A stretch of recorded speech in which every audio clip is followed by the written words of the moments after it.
What was the last thing you bought? Did you need it? Did your want for that thing consume the urge to save the money instead?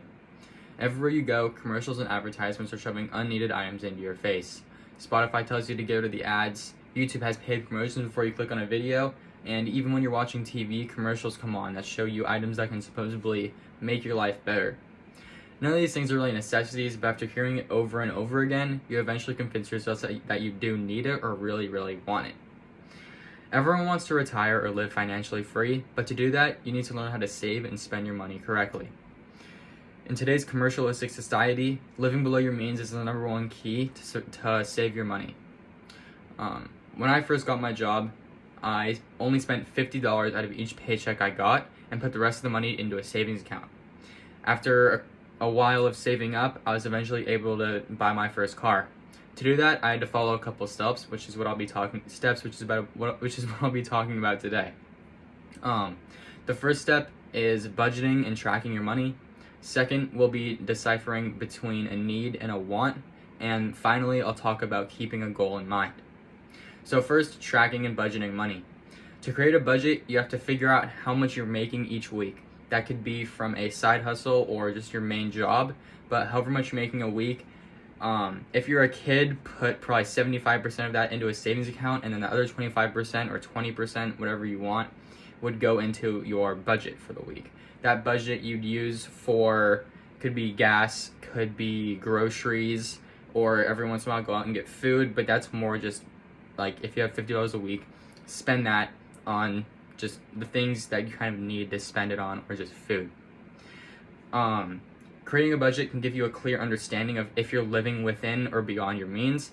If you're going outside of your budget and dipping into your savings weekly or regularly to use that money instead of your budget, then you're definitely living outside of your means.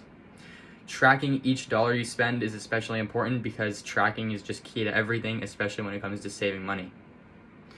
So second is realizing needing or wanting something.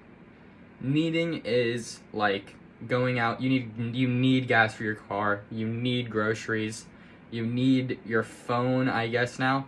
So all that stuff are needs. You're gonna be paying for those things regularly because you need them. A want is anything that you don't need, basically. So it could be clothes or video games or like late night food runs or just snacks. Those are all just wants. So try not to spend money on wants.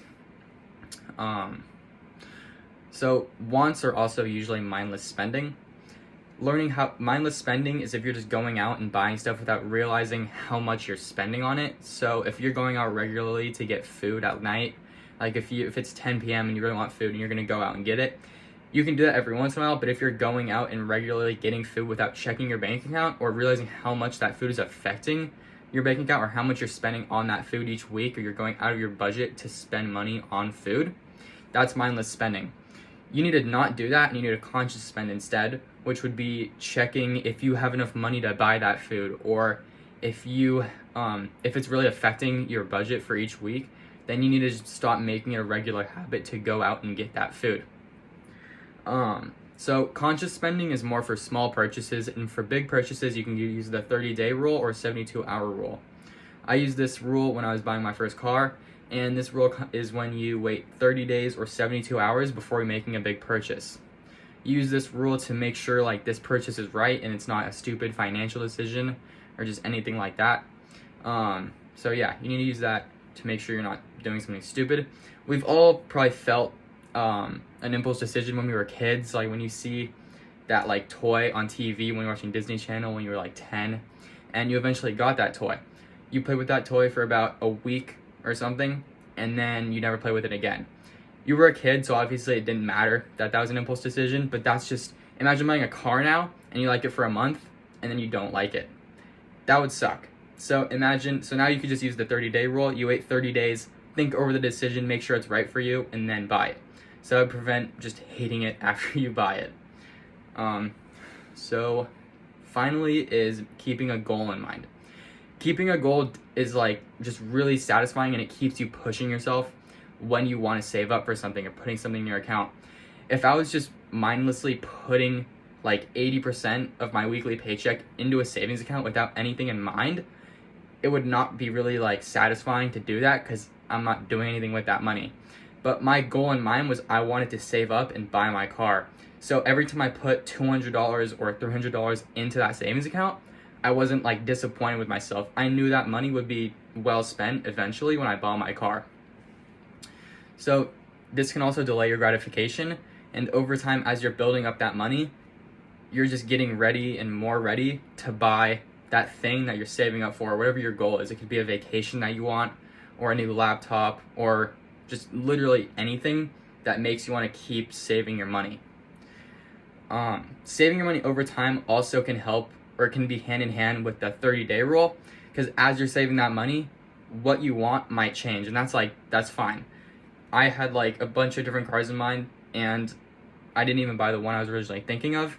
But as you're saving up money, you can keep thinking over what you want and what you don't want.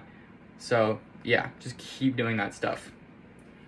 So after all of that, you can kind of figure out that understanding and budgeting and tracking your money is kind of the most important thing. But once you have that down and you figure out that like what you need versus what you want, once you get in the habit of spending that stuff and making sure you're not going overboard on spending that stuff, or on spending your money on like just random food or random clothes, you kind of get the mindset of that, okay, like I'm saving up this money, the number's getting bigger, and that goal is just pushing you to go further and further and further and further. In order to live below your means, you need to know how to budget that money, spend that money, and know what you want to do with the money you're saving. So maybe budgeting isn't right for everyone, but for those who do want to budget, these steps are definitely some of the most vital, and understanding how you're spending your money and where it's going can definitely help you keep pushing yourself to keep saving and live below your means.